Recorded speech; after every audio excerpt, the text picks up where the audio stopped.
بسم اللہ الرحمن الرحیم۔ ناظرین گرامی، یزید کی بیعت کا فتنہ روز بروز شدت اختیار کرتا جا رہا تھا۔ بنو امیہ کے باقی افراد کی نسبت مروان کو یزید کی ولی عہدی کی سب سے زیادہ فکر تھی۔ مروان جانتا تھا کہ حضرت عائشہ صدیقہ رضی اللہ تعالی عنہا کے مدینہ منورہ میں ہوتے ہوئے مدینہ کے قابل احترام لوگ یزید کی بیعت کسی صورت نہ کریں گے، اس لیے اس نے ام المومنین کی شمع حیات گل کرنے کا فیصلہ کر لیا۔ نعوذ باللہ، استغفر اللہ۔ مروان ایسا کیوں کرنا چاہتا تھا؟ یعنی اس کو یزید کی بیعت کی راہ میں حائل رکاوٹیں ہٹانے سے کیا فائدہ ہونا تھا؟ اس کے بارے منقول ہے کہ مروان دراصل اس لیے یزید کی بیعت چاہتا تھا کیونکہ وہ خود خلافت کا بہت بڑا امیدوار تھا اور اموی حکومت کا نہایت کارآمد مہرہ ہونے کی وجہ سے اسے امید تھی کہ وہ یزید کی چاپلوسی کر کے خلافت تک پہنچنے کی راہ ہموار ضرور کر لے گا، کیونکہ حضرت معاویہ کے ہوتے ہوئے وہ ایسا نہیں کر سکتا تھا۔ ایک بار تو مروان اپنے دل کی بات زبان پر لے ہی آیا اور حضرت معاویہ سے کہنے لگا، میں اپنی خدمات کو بطور خلیفہ پیش کرتا ہوں اور درخواست کرتا ہوں کہ یزید کی جگہ مجھے اپنا جانشین مقرر کر لیں۔ مروان کی اس خواہش کو حضرت معاویہ نے یہ کہہ کر ٹال دیا، مروان تجھے فکر کرنے کی ضرورت نہیں ہے، کیونکہ میرا جانشین یزید ہوگا اور یزید کا جانشین مروان ہوگا۔ مورخین لکھتے ہیں کہ امیر معاویہ کا یوں کہنا مروان کو وقتی طور پر ٹالنے کے لیے تھا، کیونکہ وہ آپ کی حکومت کا ایک بہت مضبوط مہرہ تھا۔ مگر عجیب اتفاق ہے کہ حالات کچھ ایسے پیدا ہوئے کہ یزید کے بعد خاندان بنو امیہ کا مروان ہی تخت و تاج کا مالک بن گیا۔ یہی وجہ تھی کہ مروان یزید کی بیعت کروانے کی سر توڑ کوشش کر رہا تھا اور اپنی حق خلافت کی کوشش کو پورا کرنے کے لیے اس کا پہلا ہدف حضرت اماں عائشہ صدیقہ رضی اللہ تعالی عنہا کو راستے سے ہٹانا تھا۔ ناظرین گرامی، ایک اور روایت کے مطابق جب حضرت عائشہ صدیقہ رضی اللہ تعالی عنہا سے امیر معاویہ رضی اللہ تعالی عنہ کی ملاقات مدینہ منورہ میں ہوئی تو حضرت عائشہ صدیقہ رضی اللہ تعالی عنہا نے امیر معاویہ کی سخت الفاظ میں سرزنش کی، جو کہ مروان نے حجرے کے باہر کھڑے ہو کر سن لی تھی، اور اس وقت سے اس نے دل میں ٹھان لیا تھا کہ حضرت عائشہ صدیقہ رضی اللہ تعالی عنہا کو راستے سے ہٹانا بے حد ضروری ہے۔ چنانچہ اس نے حضرت عائشہ صدیقہ رضی اللہ تعالی عنہا کو راستے سے ہٹانے کے لیے منصوبہ بنانا شروع کر دیا۔ اپنے منصوبے کی تکمیل کے لیے مروان کو چند قابل اعتماد ساتھیوں کی ضرورت تھی۔ اس مقصد کے لیے اس نے سب سے پہلے اپنے دونوں بیٹوں عبد الملک اور عبد العزیز پر غور کیا، لیکن یہ دونوں چونکہ خاندان نبوت کے وفادار تھے اور ان سے والہانہ عقیدت رکھتے تھے، اس لیے وہ ان کو اپنے منصوبے کی تکمیل کے لیے اپنے ساتھ نہیں ملا سکا تھا۔ پھر اس نے اپنی بیٹی عاتقہ پر غور کیا، لیکن وہ بھی چونکہ اکثر اوقات حضرت عائشہ صدیقہ رضی اللہ تعالی عنہا کی خدمت کے لیے ہی کوشاں رہتی تھی، اس لیے اس کو بھی اپنے شیطانی منصوبے کا حصہ نہیں بنا سکا تھا۔ چنانچہ اس نے اپنی اولاد کو الگ رکھتے ہوئے اپنے غلام حارث اور دو رفیقوں ہشام اور صفوان کو اپنا رازدار بنایا اور اپنی سازش میں شریک کیا۔ مروان کا غلام حارث صرف اور صرف حکم کی تعمیل کرنا جانتا تھا، اسے اس سے غرض نہ تھی کہ اس کے کام کا نتیجہ کیا نکلے گا، وہ صرف مروان کا حکم مانتا تھا۔ مروان کے دونوں دوست بھی اسی کی طرح شیطانی ذہن رکھتے۔ جب مروان نے ان سے بات کی اور لالچ دیا تو وہ فوراً تیار ہو گئے۔ اس مقصد کے لیے مروان نے اپنی بیوی فارغہ سے بات تو وہ بھی تیار ہو گئی۔ الغرض جب اس کو با اعتماد ساتھی مل گئے تو اس نے قتل کی سازش تیار کرنا شروع کر۔ پیارے دوستو، کئی دن کی سوچ بچار کے بعد یہ فیصلہ کیا گیا کہ ام المومنین حضرت عائشہ صدیقہ رضی اللہ تعالی عنہا کو دعوت کے بہانے قصر آبیز میں بلایا جائے۔ قصر آبیز اس محل نما گھر کو کہتے ہیں جس میں مروان رہتا تھا۔ منصوبہ یہ تھا کہ دعوت سے پہلے قصر میں ایک گڑھا کھود کر رکھا جائے جس میں زہر آلود تیز چھریاں، تلواریں، تیر اور خنجر وغیرہ الٹے گاڑ دیے جائیں اور اوپر قالین وغیرہ ڈال کر ڈھانپ دیا جائے۔ مروان کی بیوی فارغہ بہانے سے ام المومنین کو اس گڑھے کے پاس لائے اور پھر موقع پاتے ہی ان کو اس گڑھے میں دھکا دے دیا جائے۔ یہ منصوبہ اس طرح ترتیب دیا جائے کہ لوگوں کو لگے کہ یہ کوئی حادثہ ہوا ہے۔ اس منصوبے کا مروان کے علاوہ اس کے تیار کردہ 4 لوگوں کے سوا کسی کو بھی علم نہیں تھا۔ سب سے پہلے قصر میں ایک گڑھا کھودا گیا اور اس میں تیر، تلواریں وغیرہ الٹے گاڑ دیے گئے۔ یہ گڑھا قصر کے جنوبی کمرے میں کھودا گیا۔ پہلے دن ہی سے اس کمرے کے باہر مروان نے اپنے غلام حارث کو پہرے پر مقرر کر دیا اور سوائے مروان اور اس کے ساتھیوں کے کسی کو بھی اس کمرے میں جانے کی اجازت نہ دی۔ اس مقصد کے لیے جتنے بھی ہتھیار تیار ہوئے تو تمام کے تمام زہر آلود تھے، تاکہ اگر معمولی بھی زخم ہو تبھی زہر کا اثر جسم میں پہنچ جائے اور زندہ بچنے کی کوئی صورت ممکن نہ ہو سکے۔ گڑھا کھودنے کے بعد اس کے اوپر خوبصورت فرش بچھا کر اس طرح ڈھک دیا گیا کہ کسی کو اس پر شبہ ہو ہی نہیں سکتا تھا۔ طے یہ پایا کہ دعوت کے دن جب ام المومنین حضرت عائشہ صدیقہ رضی اللہ تعالی عنہا قصر آبیس تشریف لائیں تو صفوان کی بیوی فارغہ ان کو اپنے کندھے کا سہارا دے کر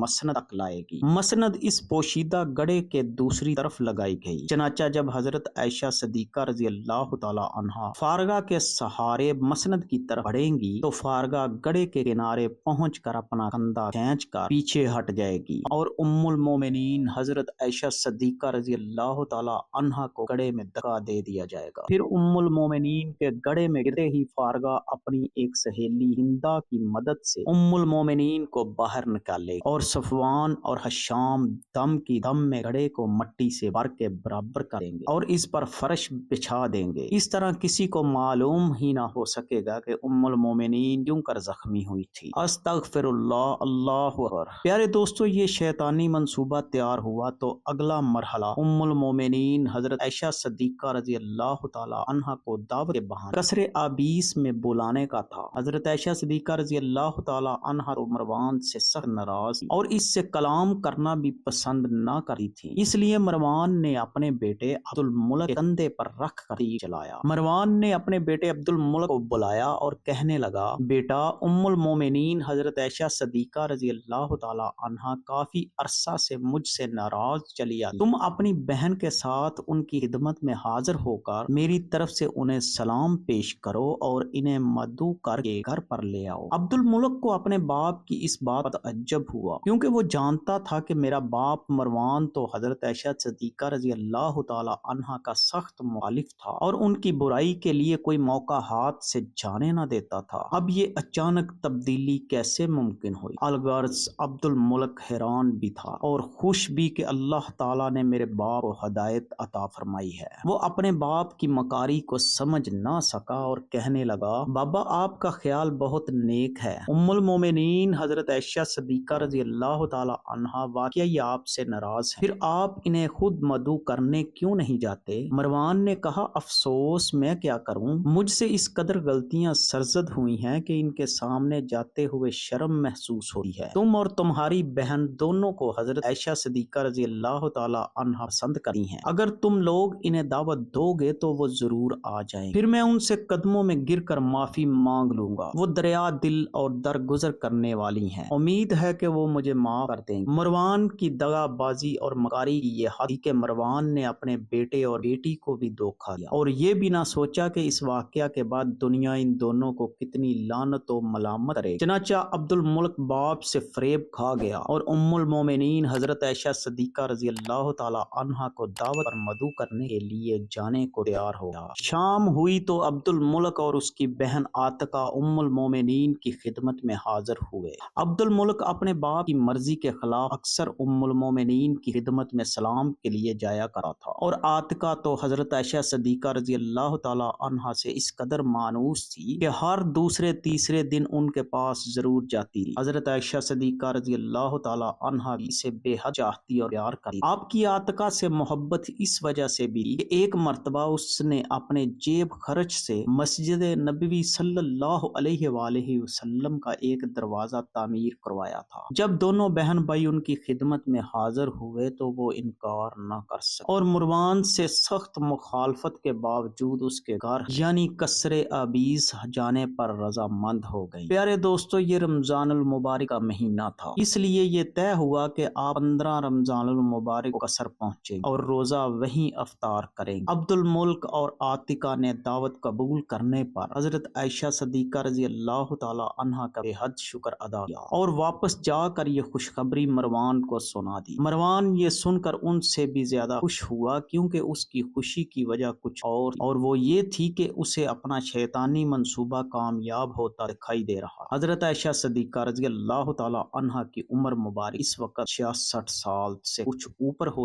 حالت ضعیف کی وجہ سے آپ کسی کے بھی گھر نہیں جاتی، مگر عاتقہ کی منت سماجت کی وجہ سے اس کی دعوت ٹھکرانا سی۔ جب اس دعوت کی خبر آل صدیق کو ہوئی تو انہوں نے سخت مخالفت کی۔ حضرت عبداللہ بن زبیر وغیرہ نے تو صاف الفاظ میں کہہ دیا تھا کہ اے مادر مہربان، آپ کا مروان کے گھر جانا کسی طرح بھی خطرے سے خالی نہیں، ہماری درخواست ہے کہ آپ وہاں تشریف نہ لے جائیے۔ آپ نے فرمایا رسول اللہ صلی اللہ علیہ وآلہ وسلم تو یہودیوں کی دعوت کی رد نہیں فرمایا کرتے، تو پھر میں ایک مسلمان کی دعوت کو کیسے ٹھکرا سکتا؟ ابن زبیر نے کہا مگر مروان سخت مکار اور عیار ہے، وہ کوئی کبھی حرکت کر سکتا ہے، آپ ان سے فرما دیں کہ میں اس وقت تک دعوت کا حصہ نہیں بنوں گی جب تک کہ تمام آل صدیق کو بھی ساتھ آنے کی دعوت نہ دی جائے۔ آپ نے فرمایا اے عبداللہ، دعوت یا تو قبول کی جاتی ہے یا رد کی جاتی ہے، اس میں شرطیں نہیں رکھی جاتی۔ بے شک مروان مکار اور عیار ہے، مگر اس کے بیٹے اور بیٹی تو ویسے نہیں ہے، اور ان کا سلوک بھی میرے ساتھ بہت اچھا ہے۔ الغرض آپ کو جس نے بھی وہاں جانے سے منع کیا، آپ نے فرمایا کہ میں بچوں کی دعوت کو نہیں ٹھکراؤں گی۔ بالآخر 15 رمضان المبارک کا دن آن پہنچا۔ عصر کے وقت عاتقہ اور عبد الملک ان کے لیے سواری کا خچر لے کر آ گئے۔ عاتقہ نے آگے بڑھ کر سہارا دیتے ہوئے آپ کو خچر پر سوار کرایا اور عبد الملک نکیل پکڑے آگے آگے چل دیا۔ یہ قافلہ ابھی قصر ابیس بھی نہ پہنچا تھا کہ مروان کو پہلے ہی پہرے پر کھڑے پہرے دار اطلاع دے دی کہ ام المومنین حضرت عائشہ صدیقہ رضی اللہ تعالی عنہا آ رہی ہیں۔ مروان یہ سن کر خوشی سے اچھل پڑا اور کہنے لگا آخر شکار دام میں پھنس گیا۔ یہ کہہ کر وہ باہر دروازے کی طرف استقبال کے لیے چل دیا اور چلتے ہوئے ہی کہنے لگا تم سب لوگ اپنے اپنے کاموں کی طرف ہوئی توجہ رہو۔ اپنے غلام حارث سے کہا خبردار میری اجازت کے بغیر کسی کو اندر مت جانا، خواہ میرا بیٹا عبد الملک ہو یا بیٹی عاتقہ، ورنہ میں تمہارا سر قلم کر دوں گا۔ قصر ابیس کے بیرونی دروازے کے ساتھ ایک مہمان خانہ بھی تھا جس میں بنو امیہ کی کچھ خواتین جمع تھی۔ جب ان کو معلوم پڑا کہ ام المومنین حضرت عائشہ صدیقہ رضی اللہ تعالی عنہا تشریف لا رہی ہیں تو وہ استقبال و ملاقات کے لیے باہر دروازے پر جمع ہو گئی۔ مروان آگے بڑھا اور ان سے کہنے لگا دیکھو ام المومنین پہلے افطار کریں گی، پھر تم سب ان سے ملاقات کر لینا، ابھی ان کو آرام سے افطار کرنے دو، کیونکہ اس وقت تمہارا اندر جانا اور ان سے ملنا ان کے لیے باعث تکلیف ہوگا۔ الغرض وہ عورتیں ام المومنین حضرت عائشہ صدیقہ رضی اللہ تعالی عنہا سے ملے بغیر ہی دروازے سے ہٹ گئیں۔ اللہ اکبر۔ پیارے دوستو، کچھ ہی لمحوں بعد آپ قصر ابیس کے دروازے پر آن پہنچے۔ مروان بھاگ کر آگے بڑھا اور آپ کے سامنے گردن جھکا کر کھڑا ہو گیا، جواہرات کا تھال نظر کے طور پر پیش کیا تو ام المومنین حضرت عائشہ صدیقہ رضی اللہ تعالی عنہا نے ارشاد فرمایا مروان ہمارے لیے ان پتھروں میں دلکشی کا کوئی سامان نہیں ہے، اگر تمہاری نیت صالح ہے تو اسے مدینہ کے درویشوں اور محتاجوں میں تقسیم کروا دو۔ عبد الملک نے فوراً آگے بڑھ کر تھال اپنے ہاتھ میں لے لیا اور چھوٹے بھائی عبد العزیز سے کہا یہ فوراً مسجد نبوی شریف میں لے جاؤ اور فقراء اور حاجت مندوں میں تقسیم کر دو۔ ادھر مروان نے فارغہ کو اشارہ کیا تو وہ آگے بڑھی اور ام المومنین حضرت عائشہ صدیقہ رضی اللہ تعالی عنہا کو کندھے کا سہارا دے کر کھڑی ہو گئی۔ مروان نے اپنی بیٹی سے کہا تم جاؤ اور جا کر افطار کا انتظام کرو۔ عاتقہ چلی گئی تو مروان نے عبد الملک سے بھی کہا کہ جاؤ اور مردانے میں کھانا بھجوانے کا بندوبست کرو۔ یوں عبد الملک بھی روانہ ہوا تو مروان کے لیے راستہ صاف ہو گیا۔ مروان کا غلام حارث ننگی تلوار لیے دروازے پر مقرر اور اس کے دونوں شیطان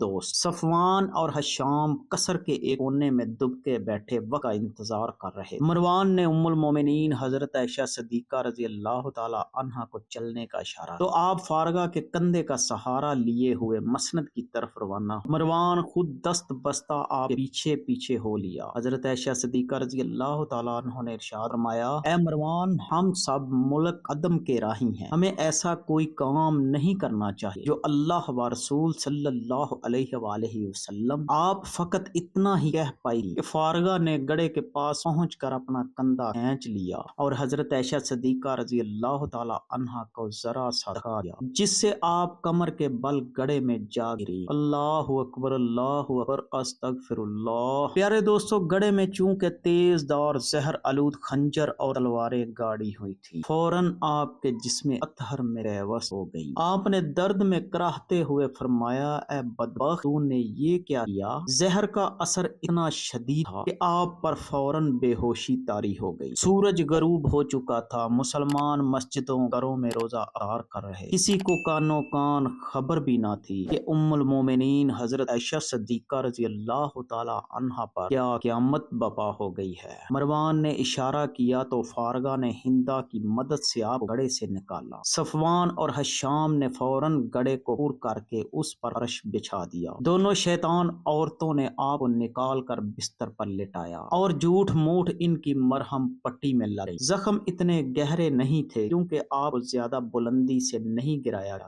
اصل کام زہر کا تھا جو جسم میں داخل ہو گیا تھا۔ مروان نے جب دیکھا کہ جائے وقوع کو بالکل پوشیدہ کر دیا گیا ہے تو دروازے کی طرف لپکا اور گھبرائے ہوئے لہجے میں اپنے بیٹے عبد الملک کو آوازیں دینے لگا۔ عبد الملک بھاگتا ہوا اندر داخل ہوا تو منظر دیکھ کر ہکا بکا رہ گیا۔ مروان نے کہا، ام المومنین حضرت عائشہ صدیقہ رضی اللہ تعالی عنہا طبیعت فتن خراب ہو گئی ہے، تم جلدی سے ان کے بھائی کو خبر کرو۔ عبد الملک پر تو جیسے قیامت ٹوٹ پڑی تھی۔ اس نے قہر آلود نظروں سے باپ کی طرف دیکھا، اس کو کچھ سمجھ نہیں آ رہا تھا کہ یہاں کیا ہو رہا ہے۔ اس نے اپنی بہن عاتکہ کو آواز دی تو عاتکہ کو بھی آنکھوں دیکھے پر یقین نہیں آ رہا تھا، کیونکہ ابھی چند لمحے پہلے تک تو ام المومنین حضرت عائشہ صدیقہ رضی اللہ تعالی عنہا بالکل صحیح سلامت چل کر اوپر آئی، اب یہ اچانک کیا ہو گیا؟ عبد الملک بھاگتا ہوا مسجد نبوی شریف پہنچا اور سب سے پہلے ابن زبیر رضی اللہ تعالی عنہ کو صورتحال سے کہا۔ یہ خبر آن کی آن میں پورے مدینے میں پھیل گئی، پورے مدینے میں کوہرام برپا ہو گیا، ہر کسی کا رخ قصر ابیس یعنی مروان کے محل کی طرف تھا۔